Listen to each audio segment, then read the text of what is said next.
मैं जय सर, आज आपका जो 11th का मॉडल सेट जारी हुआ है, ठीक है, उसको आज मैं क्लियर करने वाला हूँ। कुल 40 प्रश्न हैं, सभी प्रश्नों के उत्तर अनिवार्य है और प्रत्येक प्रश्न के लिए अंक निर्धारित है, ठीक है। प्रत्येक के प्रश्न के 4 विकल्प दिए गए हैं, जिसमें से आपको क्या करना है, सही विकल्प का चयन करना है। तो जो आपका मॉडल जो है सेट है 1, ठीक है, हिंदी इलेक्टिव, वो आज देखते हैं, ठीक है। चलिए सबसे पहले खंड क को देखते हैं, अपठित बोध को देखते हैं। देखिए सबसे पहले क्या है कि निम्नलिखित पदांश को पढ़कर प्रश्न संख्या 1 से 4 तक के लिए आपको क्या करना है, सही विकल्प का चयन करना है। उससे पहले बढ़िया से देख करके हमें पढ़ना है, इस पदांश को पढ़ना है, इस गद्यांश को पढ़ना है। तो चलिए सबसे पहले पढ़ते हैं कि संस्कृति की शाश्वत धारा का निर्माण वाल्मीकि, व्यास, नानक, कबीर, सूर, तुलसी, निराला, रविंद्र भारती, कुरुप्पू जैसे महाकवियों एवं मनीषी चिंतकों, आध्यात्मिक पुरुषों से होता है, ठीक है। यह सत्वगुणी भावधारा है। यह क्या है, सत्वगुणी भावधारा है। इन व्यक्तियों की प्राण शक्ति सांसारिक सुख सुविधाओं के अधीन होकर व्यय नहीं होती, अपितु ये सत्वधर्मी, ठीक है, ये क्या है, ये सत्वधर्मी स्थिर स्मृति में रहते हुए अत्यल्प साधनों से राष्ट्र की चेतना को क्या करते हैं, पोषित करते हैं। क्या करते हैं, राष्ट्र चेतना को पोषित करते हैं। इनके संकल्प और सृजन से लोक में उच्चतम जीवन आदर्शों की स्थापना होती है और इन बाह्य जगत का शासन नहीं चल सकता। किसी राजनीति या आर्थिक व्यवस्था को इनकी अनुरूपता स्वीकार करनी पड़ती है। इसकी क्या करनी पड़ती है, इसकी जो अनुरूपता को है स्वीकार करनी पड़ती है। सर्वोच्च राजनीतिक और आर्थिक अवस्थाएं जब शाश्वतता का अनुपालन करती है तभी यह सार्थक हो पाती है। तो आपने इसको क्या करना है, बढ़िया से आपको पढ़ना है और पढ़ने के बाद फिर आप प्रश्न की ओर बढ़ेंगे और आप इजीली देखोगे कि आप बढ़िया से कर जाते हो उत्तर सारा, ठीक है।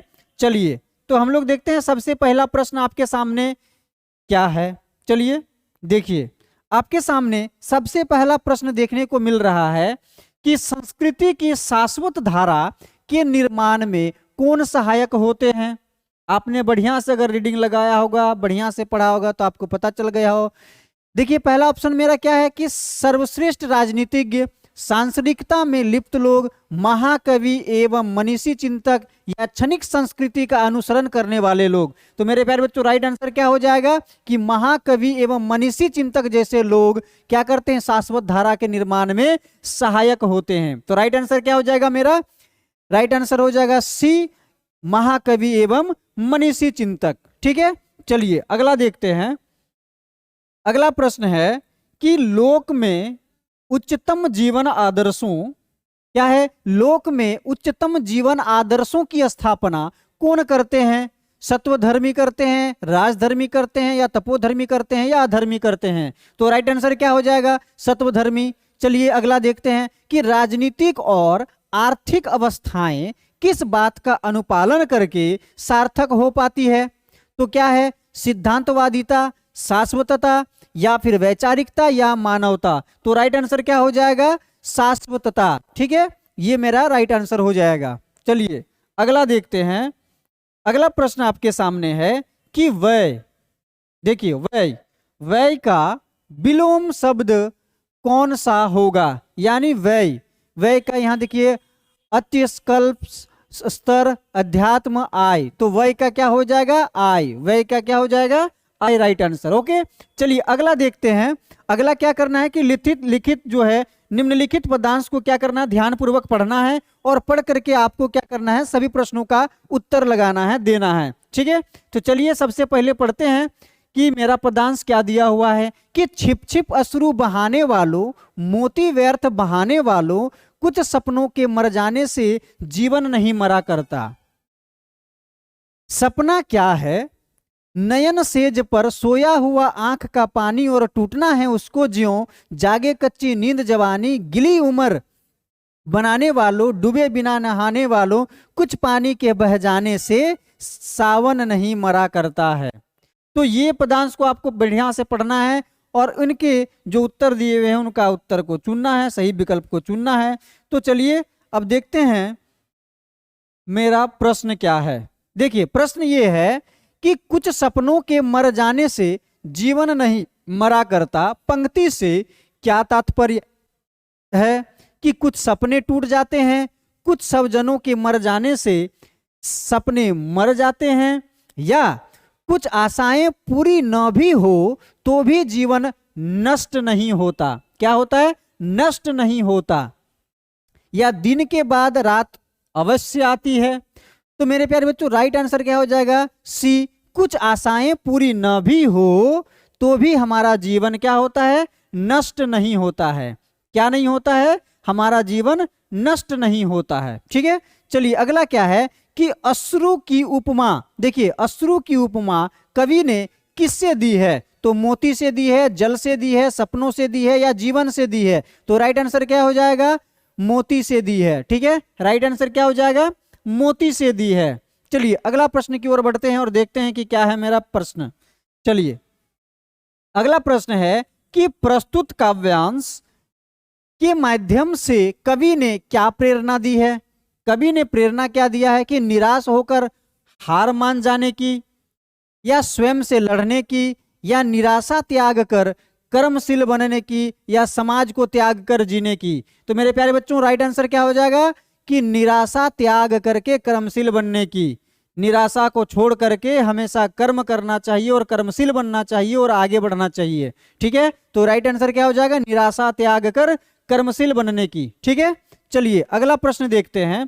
अगला प्रश्न है कि छिप छिप अश्रु बहाने वालों, मोती व्यर्थ बहाने वालों, पंक्ति में कौन सा अलंकार है? अब देखिए यहां पर क्या है? अश्रु है ना। देखिए यहां से आपसे क्या पूछा है? छिप छिप। छिप छिप में कौन सा अलंकार है? ठीक है, इसमें जो दिया हुआ है ये कौन सा अलंकार है? तो देखिए मैंने बताया था कि यहाँ पर योजक चिन्ह दिखे आपको और वो दो वर्ड का रिपीटेशन हो। क्या हो? रिपीटेशन हो और बार बार बारंबारता हो, उसी चीज का रिपीट किया गया हो, तो समझ लेना कि वह पुनरुक्ति प्रकाश अलंकार होगा। क्या होगा? पुनरुक्ति प्रकाश अलंकार। चलो तो राइट आंसर क्या हो जाएगा? 4। चलिए अगला प्रश्न की ओर बढ़ते हैं। देखिए खंड ख आया रचनात्मक लेखन, रचनात्मक लेखन एवं अभिव्यक्ति और माध्यम। ठीक है, जो आपका खंड ख है इसमें देखते हैं कि जनसंचार माध्यमों का प्रमुख कार्य है।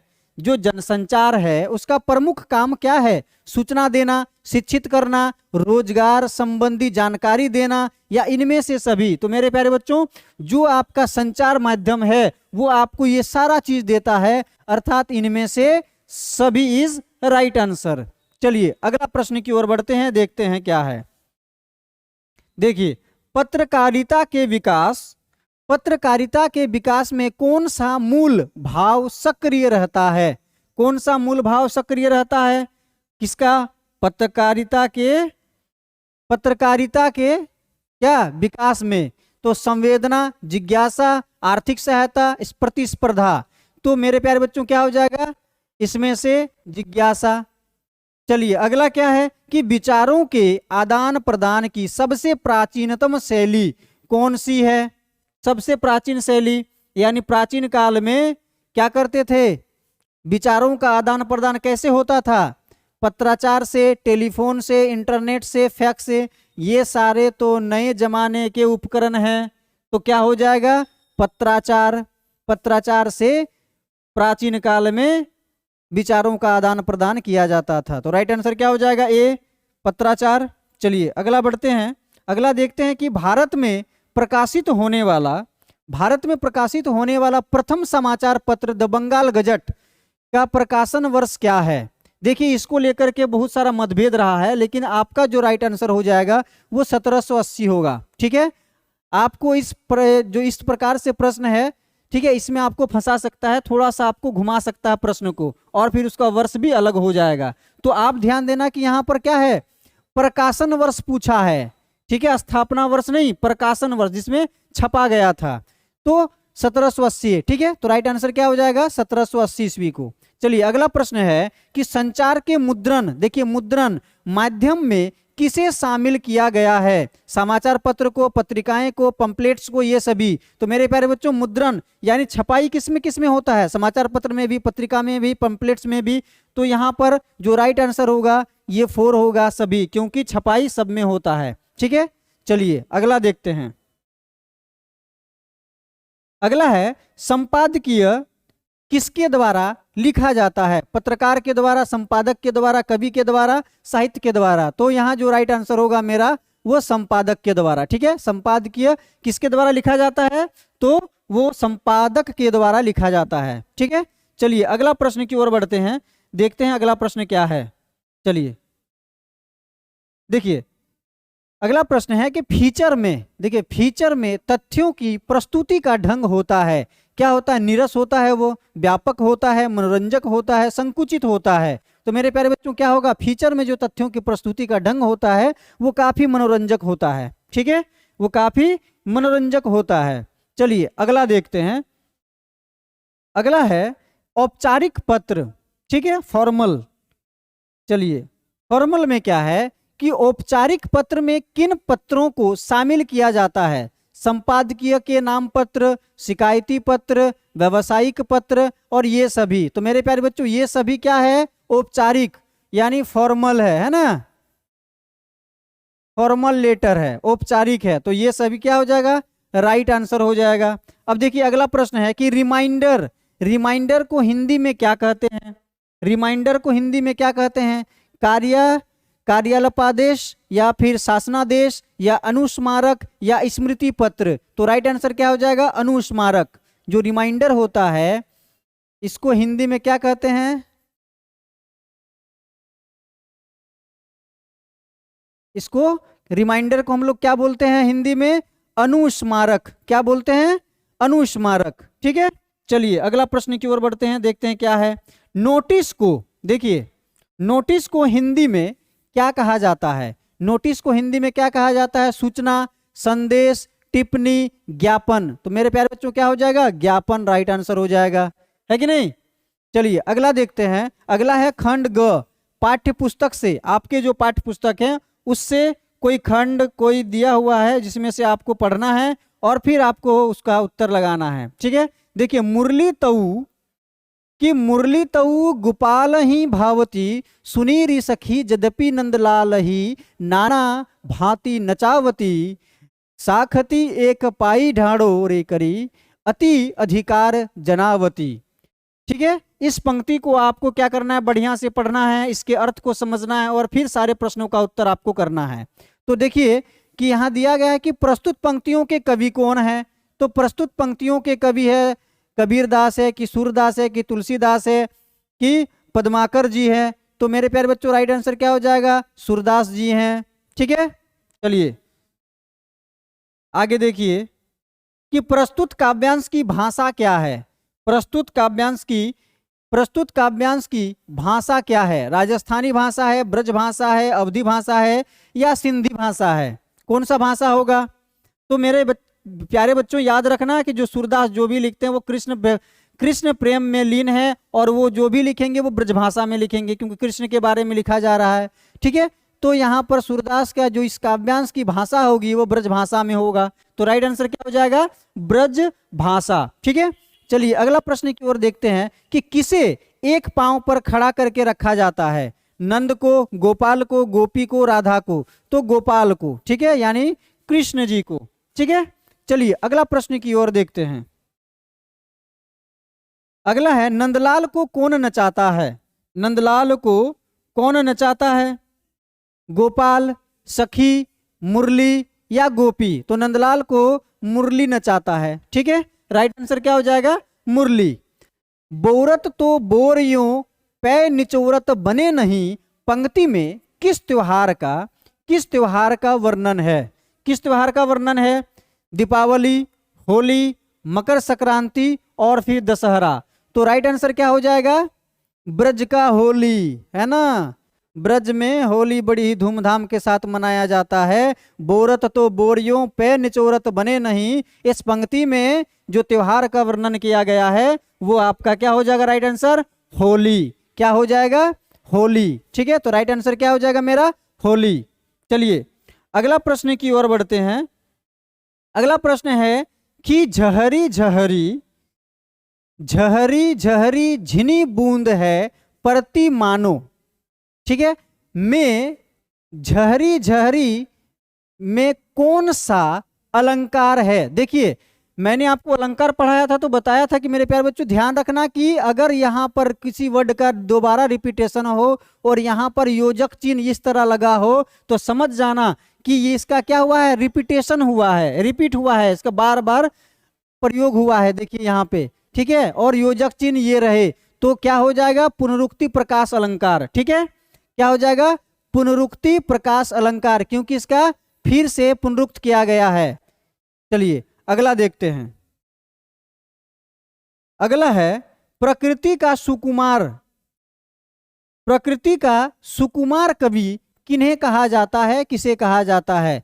सुमित्रानंदन पंत, सूर्यकांत त्रिपाठी निराला, महादेवी वर्मा या नागार्जुन को? तो मेरे प्यारे बच्चों राइट आंसर क्या हो जाएगा, सुमित्रानंदन पंत जी को प्रकृति का सुकुमार कहा जाता है। ठीक है, चलिए अगला देखते हैं।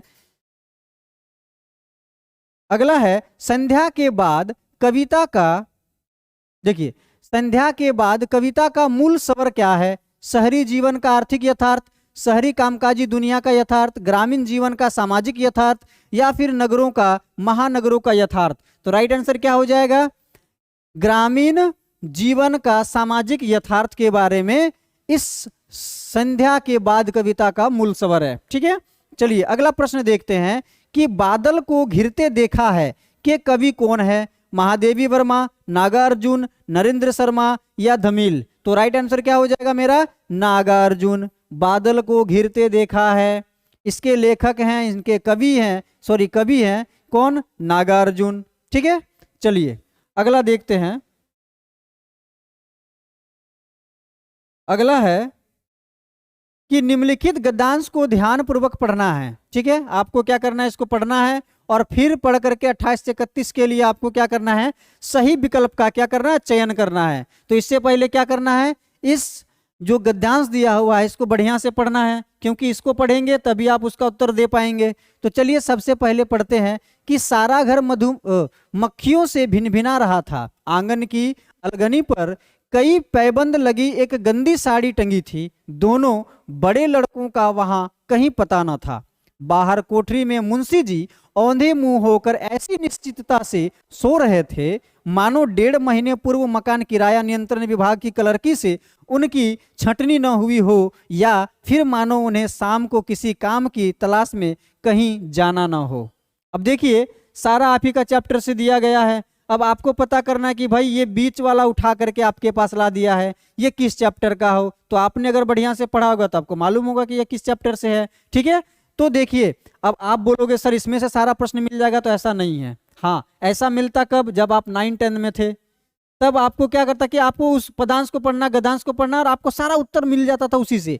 लेकिन आप इंटर के छात्र हो बाबू, याद रखना, और इंटर का छात्र इतना इजी नहीं देगा। तो आपको इसमें से कुछ ऐसा प्रश्न होगा कि यहीं पे मिल जाएगा, और कुछ प्रश्न ऐसा होगा कि आपका पूरा पाठ का निचोड़ में से होगा। ठीक है, तो आपको इसको बढ़िया से पढ़ लेना है और फिर आपका उत्तर देना है। तो मैंने पढ़ लिया, चलिए अब आप भी पढ़ लीजिएगा और बढ़िया से देखिए कि आपसे प्रश्न क्या कहता है। प्रश्न कह रहा है कि प्रस्तुत पंक्तियां किस पाठ से ली गई है। अब आपने पढ़ा तो आप झट से मार दोगे कि सर यह तो दोपहर का भोजन का पाठ से लिया गया है, आप पढ़े हो।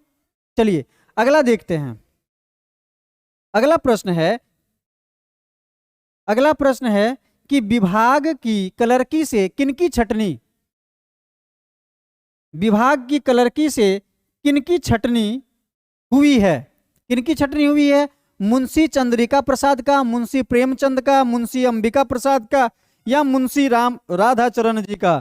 तो आपने पाठ पढ़ा होगा तो बढ़िया से पता होगा कि सर मुंशी चंद्रिका प्रसाद का क्लर्की से उनकी छटनी हो गई थी। ठीक है, चलिए अगला प्रश्न की ओर देखते हैं कि क्या है। अगला प्रश्न है कि आंगन की अलगनी पर कई पैबंद लगी एक गंदी साड़ी टंगी थी। अब यह साड़ी की बात कही गई है, किसकी साड़ी की भाई? वो जो टंगा हुआ साड़ी है और अभी गंदी है, गंदी साड़ी टंगी हुई थी। यह साड़ी किसकी थी? मातेश्वरी की, महेश्वरी की, सिद्धेश्वरी की या रितेश्वरी जी की? किसका होगा? वो सिद्धेश्वरी जी का होगा। ठीक है, चलिए अगला है कि प्रस्तुत पंक्तियों के लेखक कौन है? ओम प्रकाश वाल्मीकि, अमरकांत जी, हरिशंकर प्रसाई या प्रेमचंद? तो राइट आंसर क्या हो जाएगा? अमरकांत प्रस्तुत पंक्तियों के लेखक हैं। चलिए अगला प्रश्न देखते हैं। अगला प्रश्न है कि टॉर्च बेचने वाला वायदे के मुताबिक कितने साल बाद उस जगह पर पहुंचा जहां उसे दोस्त से मिलना था? कितना साल? देखिए वादा किया था कि भाई इतने साल बाद हम लोग मिलेंगे, तो यहां देखिए आपका क्या हो जाएगा? 5 साल। वादा किया था ना कि 5 साल बाद हम लोग ठीक उसी जगह पर मिलेंगे। जैसे आपने 3 इडियट मूवी देखी है, 3 इडियट मूवी में क्या दिखाया गया कि भाई इतने साल बाद हम लोग इसी जगह पे इसी पानी का टंकी पर मिलेंगे और उस समय देखेंगे कि कौन किस ओहदे पर रहेंगे। हैं, याद है ना आपको उनका संस्कृत वाक्य? हाँ, तो वही चीज है। तो ये लोग भी है, टॉर्च बेचने वाला वायदे के मुताबिक कितने साल बाद उस जगह पर पहुंचा जहां उसे दोस्त से मिलना था? 5 साल। ठीक है, चलिए अगला है कि गूंगे को किसने पाला था? गूंगे को चाचा चाची ने, ताऊ ताई ने, मामा मामी ने, और एक ऑप्शन भाई नीचे रह गया है, उसको भी उठा लेते हैं। भाई सब ऊपर है तो आप क्यों नीचे रहोगे? ठीक है, चलिए किधर है? अच्छा नीचे, और आंसर राइट आंसर वाला ही नीचे है, बताओ। ठीक है, तो राइट आंसर क्या हो जाएगा मेरा? बुआ फुआ ने। चलिए इसको तो ऐसे ही पार कर देता हूं, बुआ फुआ है ना।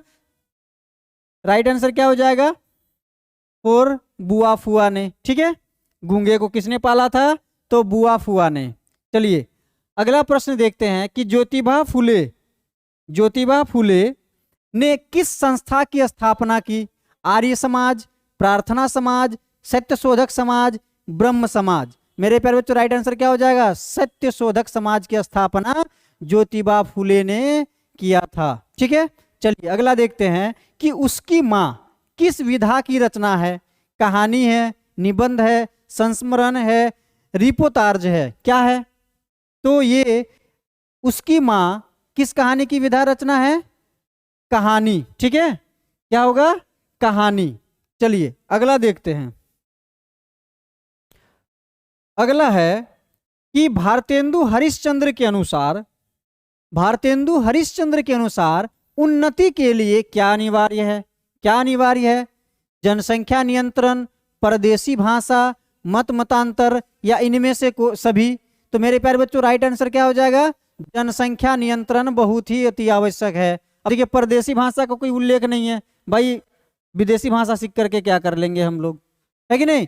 तो उन्नति के लिए हमें जनसंख्या नियंत्रण अति आवश्यक है। ठीक है, चलिए अंडे के छिलके किस प्रकार का एकांकी है?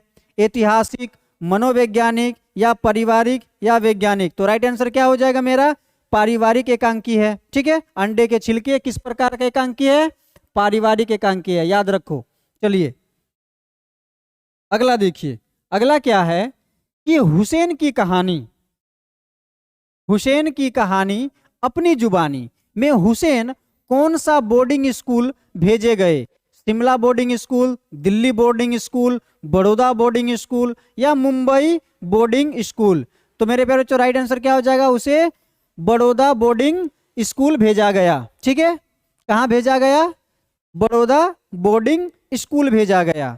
चलिए अगला प्रश्न की ओर बढ़ते हैं, देखते हैं कि अगला प्रश्न क्या है। चलिए आपके सामने अगला प्रश्न, और आपको सही जवाब चुनना है कि आधुनिक भारतीय चित्रकला के प्रमुख स्तंभ मकबूल फिदा हुसैन जी, उनको 1973 में एक सम्मान से अलंकृत किया गया था। तो बताइए कि उन्हें जो ये पुरस्कृत किया गया था वो उन्हें कौन सा दिया गया था? कौन सा रत्न मिला था उसे, या कौन सा कहें तो सम्मान मिला था उसको? भारत रत्न दिया गया था, पद्मश्री दिया गया था, या पद्म भूषण के साथ सम्मानित किया गया था, या सलाका सम्मान से सम्मानित किया गया था? तो ये जो चित्रकला के प्रमुख स्तंभ मकबूल फिदा हुसैन जी 1973 में उसे पद्म भूषण से सम्मानित किया गया था, अलंकृत किया गया था। ठीक है, चलिए अगला प्रश्न देखते हैं। अगला और अंतिम आपके लिए है, क्या है कि आवारा मसीहा, आवारा मसीहा किस विधा की रचना है? कहानी है, आत्मकथा है, जीवनी है या संस्मरण है? तो मेरे प्यारे बच्चों राइट आंसर क्या हो जाएगा? जीवनी। कि आवारा मसीहा किस विधा की रचना है? तो वो आपका हो जाएगा जीवनी। ठीक है, तो राइट आंसर क्या हो जाएगा आपका? जीवनी। तो मेरे प्यारे बच्चों जो भी 1 से लेके 40 तक के प्रश्न हैं जो कि एमसीक्यू है, आपके लिए बहुत अच्छे से और एकदम स्पष्ट तरीके से बता दिया गया है और सबसे सटीक और सबसे पहले। तो बीच बीच में हमारे वीडियो को क्या करते रहो, दोस्तों को शेयर भी करते रहो ताकि सबको मिले, है कि नहीं, सबको लाभ मिले। और साथ में लाइक कर दो। हाँ मुझे पता है कि आप लोग बिना बोले लाइक कर ही देते हो, ठीक है, लेकिन फिर भी आप अपने दोस्तों को बोलो कि भाई वीडियो देखो और लाइक करो, है कि नहीं, सब्सक्राइब का भी बटन दबा देना, ठीक है, अपने दोस्तों को बता देना। तो चलिए 1 से 40 तक का सारा स्पष्टीकरण के साथ आपका प्रश्न कंप्लीट हो चुका है और जल्द ही आज मैं इलेक्टिव बताया तो आपको आधा घंटे के अंदर ही तुरंत आपको कोर का भी वीडियो मिल जाएगा। ठीक है, तो चलिए बहुत बहुत धन्यवाद, आपने वीडियो तक अंत तक बने रहे, इसके लिए बहुत बहुत धन्यवाद। चलिए आज का सेशन ये पे समाप्त करते हैं। जय हिंद।